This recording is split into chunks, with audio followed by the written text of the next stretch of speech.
With harnesses out on Green Bay, especially on the West Shore, a lot of it's more trolling flats, sand flats or, deep water flats.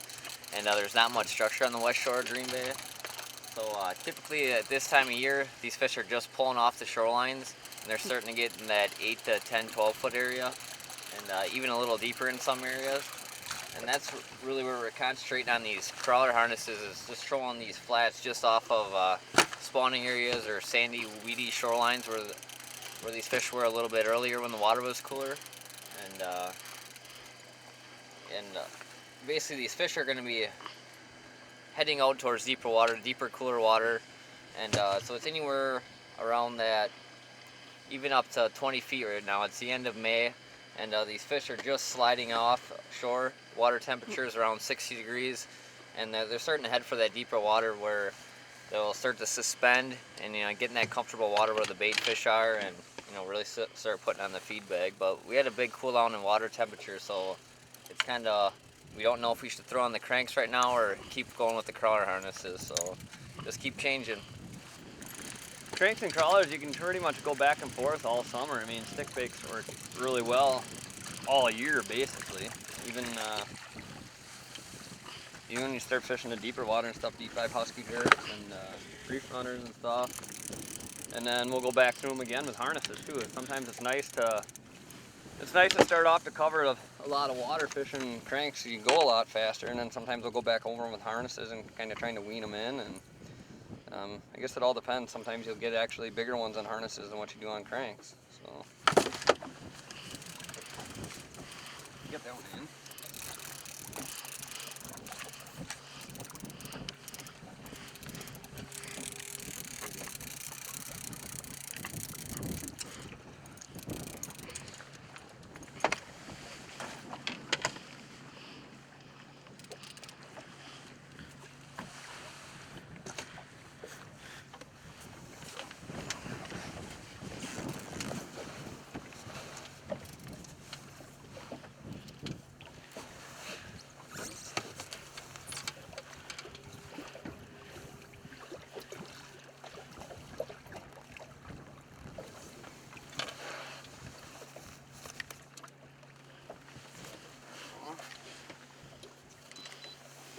In the Great Lakes, we like to tie a lot of our own crawler harnesses and stuff. I actually prefer the Great Lakes to actually run a treble hook on the back and then just another single hook up front. But tying your own harnesses, you can get all different types of bead combinations to match with all the blades, everything. I typically like to tie them all with 15-pound Berkley fluorocarbon, 100%. You can customize your own size, own length, whatever types of different beads you want to match with the blades and stuff like that. And then one really nice thing to do to organize all your blades is actually use safety pins, and then you can kind of categorize them, keep them organized and straightened out so they don't all get mixed together and stuff like that. What do you got going on?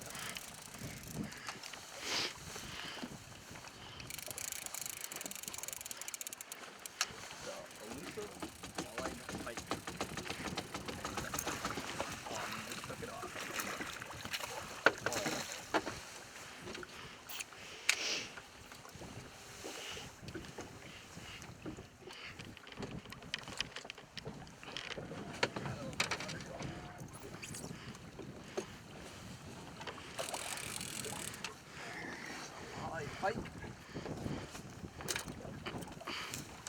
Here's the possible.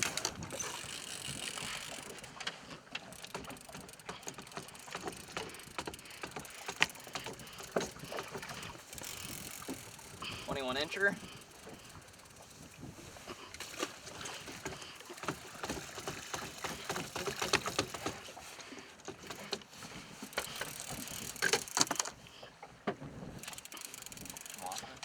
Oh, you got an eater there.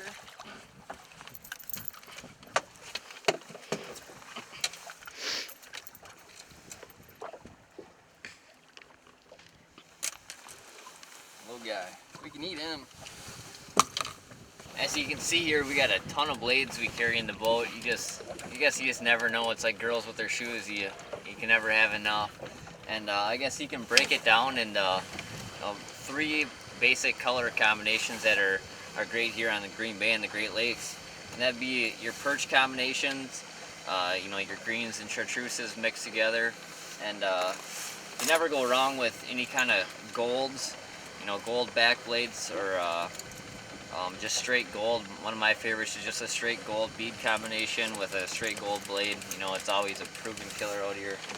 And you can never go wrong with purple. Purple is awesome in clear water, and just like Green Bay here, it's probably number 2 on my list for colors that I go to. I like using willow blades a lot. It's just one of those things you have to flip-flop back and forth and just find out what they want on those given days. But there's a little breakdown on some colors that are great out here on Green Bay. Fishing was a little tough with the crawler harnesses, so we're making the switch to some Berkley Flicker shads. It's a great all-around bait, especially for the price. You know, instead of spending $7 on a crankbait, you're spending half that price. You can get 2 for 1, and it's one reason why I love the Flicker shads. And the second thing is they catch fish everywhere, especially here on Green Bay. Flicker shads are hot right now. I just wanted to start with some crawler harnesses and pull through some weeds, but those fish just don't seem to be going right now, so we put on the Flicker shads and burn a little bit of water and hopefully find a few more fish. 5 minutes into the old Berkley Flicker shad pulling, we already got 2 on. Double header on the new Flicker shad. This one's a good one too.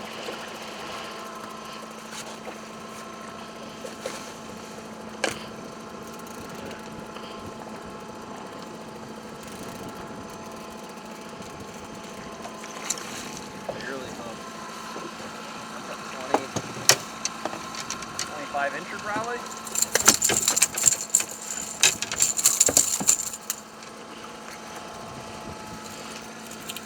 Brand new number 9 Flicker shad.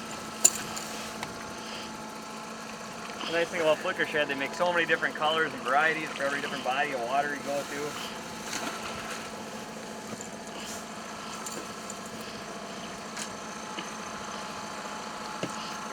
And you can't beat the price of them.